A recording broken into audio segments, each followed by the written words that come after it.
murdered last Tuesday on their way home from Mbaza Primary School. Their bodies were discovered the following day, dumped in a disused toilet at an abandoned homestead after searches followed a trail of blood. While police step up investigations into the gruesome murder of the juveniles, the Benza clan performed rituals they believe will help bring justice. Susan Benza, the deceased grandmother, spoke to Mchaneta Chimuka from Kwayeda. Melisa alienda kwa Sambaza kwa maiplaki pakaonekwa badza rine bradi rao na dirani. Izvi zvirikitirwa chiwano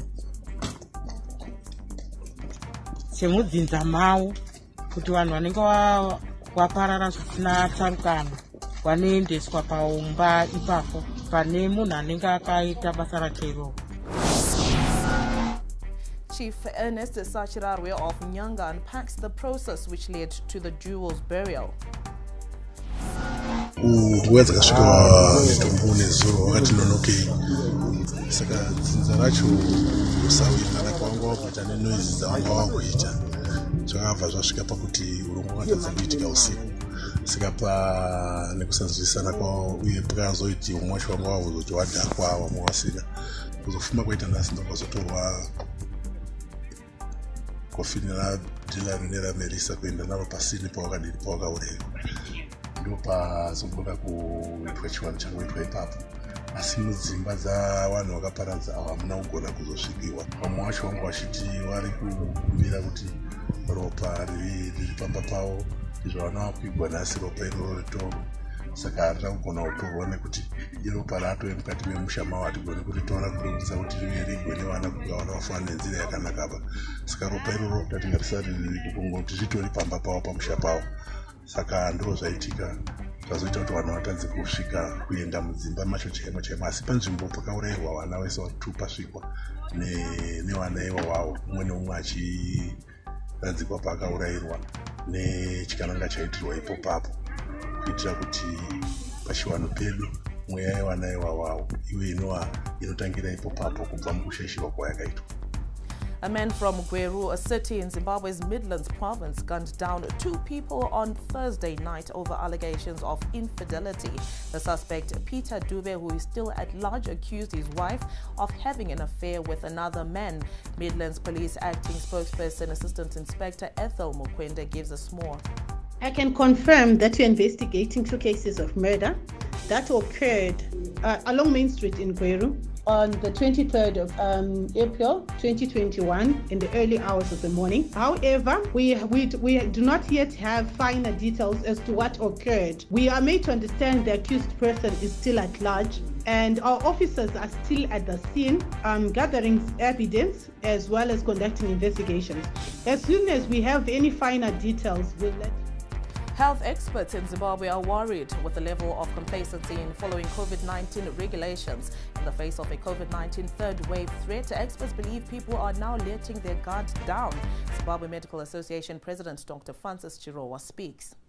We really have to continue taking the same measures, social distancing, only traveling when it's necessary, putting on the mask. I see a lot of people now are on the mask covering either the chin or the mouth and leaving the nose out. That is not effective. That is quite dangerous. We should always put them on the mask so that it covers both the mouth and the nose. That is, social distancing. We can't emphasize that enough. Meanwhile, Zimbabwe's parliament is happy with the vaccination progress, noting inoculation is the only way to beat COVID-19. Health and Childcare Parliamentary Portfolio Committee Chairperson Dr. Ruth Laborde says other countries have managed to bring infection rates down through vaccination.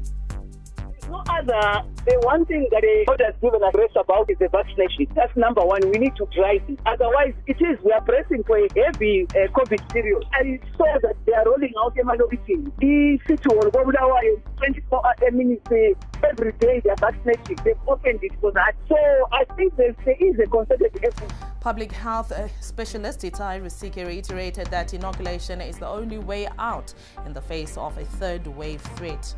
The threat of the third wave is looming and looks like it's already upon us, given the rise in new infections and the spike, in COVID-19 cases in our schools and especially boarding schools. It is important that Zimbabweans should willingly come forward and get vaccinated. A women's rights group in Zimbabwe says it received a sharp increase in cases of gender-based violence in 2020 from the previous year. The increase has been attributed to COVID-19 lockdown restrictions. According to data from SASA Project, there was a 38% increase in reported cases of gender-based violence. Cases of physical abuse went up by 43%, while cases of emotional abuse shot by 80.3%, and cases of economic violence went up by 42%. SASA Project's legal officer Tinashe Chituno speaks.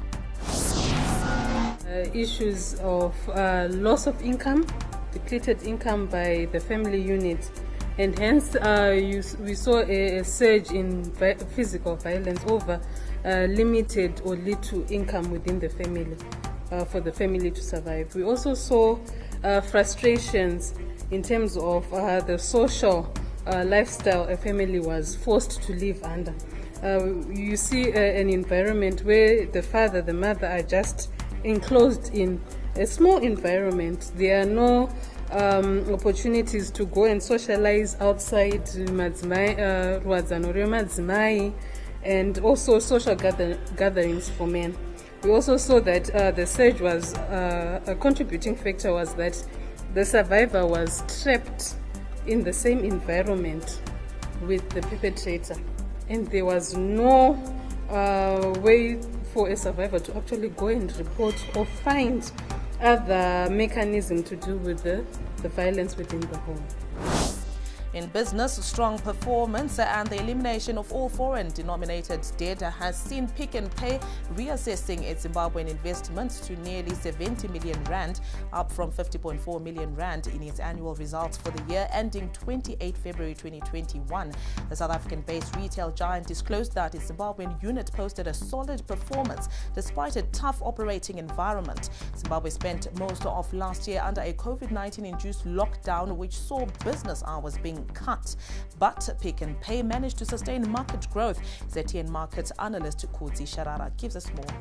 I think the update that we got from Pick n Pay South Africa with regards TM Pick n Pay, where they are one of the major shareholders, is really encouraging in terms of the Zimbabwean economy.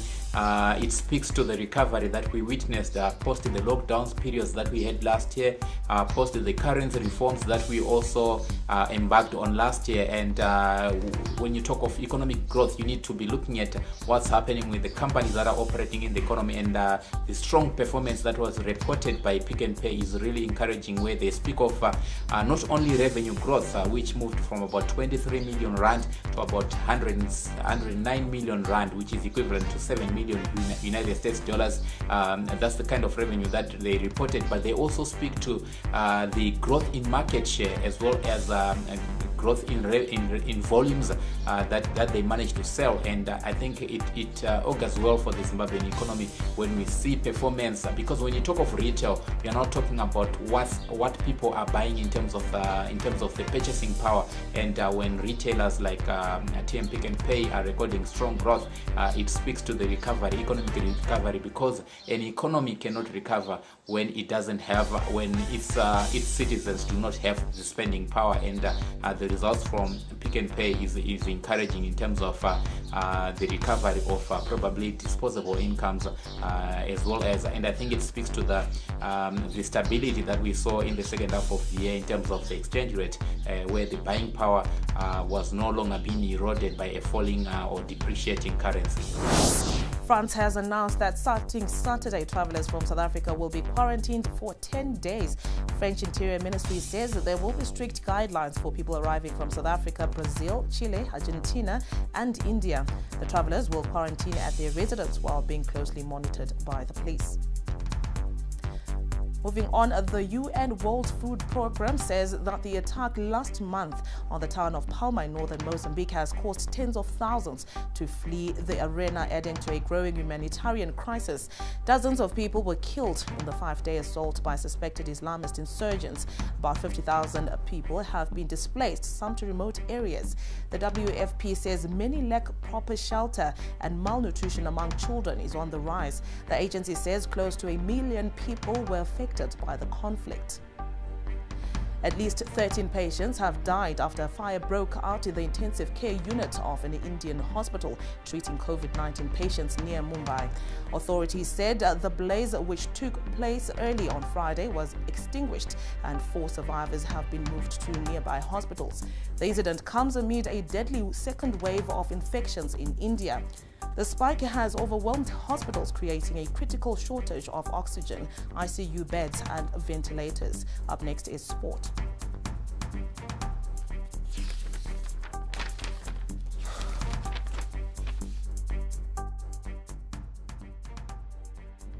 Yeah, we're leading. Let me call it back this time. Pass the ball!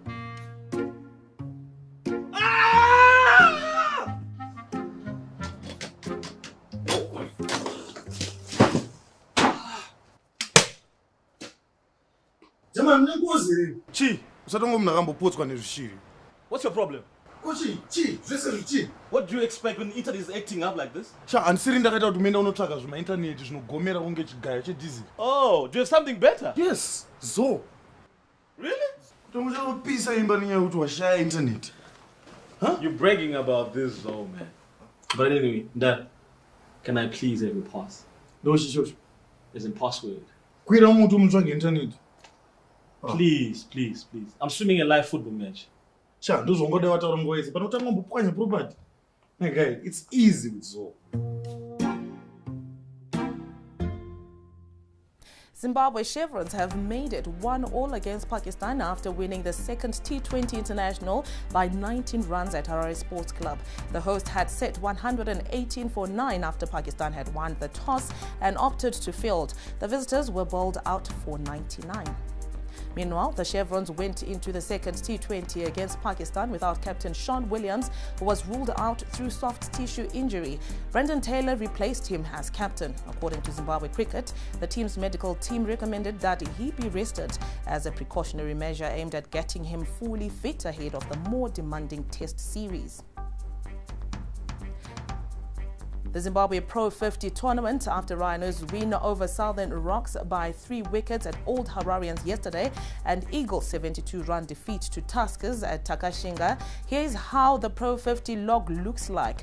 Rhinos are on top with 20 points while Tuskers are second with same points but an inferior net run rate. Southern Rocks are third with 10 points and have a better net run rate than Eagles, who are fourth with the same points.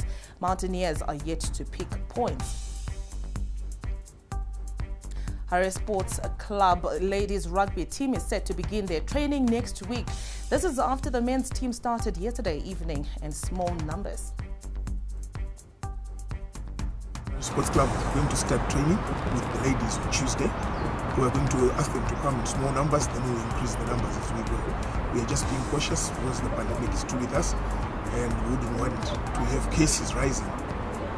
So as time goes on, we will have more numbers coming in and hopefully we'll start playing games soon.